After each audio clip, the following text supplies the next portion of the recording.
Hi hello నమస్తే welcome to movie mixture. టాలీవుడ్లో ఈ ఆగస్ట్ నిరుడు లెక్క ఉండదు. ఈసారి ఫుల్ రోలర్ కోస్టర్ రైడ్ చేయించబోతున్నాయి హై ఆక్టేన్ మూవీస్. ఇప్పటికే 2-3 ఫిల్మ్స్ కర్చీఫ్ రెడీ చేసేసాయి. ఇక మిగిలింది రవితేజ, యశ్వంతేనా. ఎప్పుడు వస్తున్నారో చెప్పేస్తారా? విశ్వంబర ఆగస్టులో కూడా రానట్లేనా? 2025 ఆగస్టులో టాలీవుడ్ లో పెద్దగా సినిమాలు రాలేదు. ఆగస్టు 14న కోలీవుడ్, బాలీవుడ్ తేల్చుకుంటాయని వదిలేసింది. కూలీ, వార్ 2తో మధ్య క్లాష్ జరిగింది. ఎవరు విన్ కాకపోయినా కాస్తలో కాస్త బెటర్ అనిపించుకుంది కూలీ. కానీ ఈ ఆగస్టు మాత్రం మామూలుగా ఉండదంటోంది Tollywood. Full roller coaster ride చేసేందుకు సినిమాలు సిద్ధం చేస్తోంది.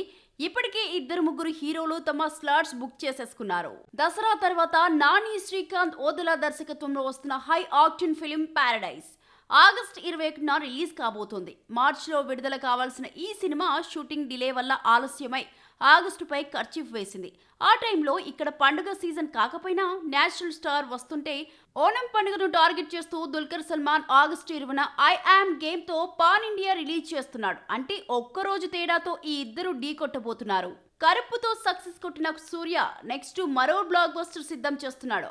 Bilingual film Vishwanath and sons తో ఆగస్టు టార్గెట్ చేస్తున్నాడు. ఇండిపెండెన్స్ హాలిడేస్ క్యాష్ చేసుకునేందుకు ఆగస్టు 14న సూర్య ఫ్యామిలీ ఎంటర్టైనర్ తెస్తున్నారు ఆడియన్స్. ఇక ఇదే మంత్ పై Yash action entertainer Toxic, Ravi Teja devotional film Irumudi కూడా దృష్టి పెడుతున్నాయని టాక్. అయితే ఎవరితో పోటీ వద్దనుకుంటే మిగిలింది August 1st and last week. రావాలనుకుంటే త్వరపడి డేట్స్ ఫిక్స్ చేసుకోవాల్సిందే. మరి ఈ ఇద్దరు అదే నెలలో వస్తారా లేదో లెట్స్ సీ.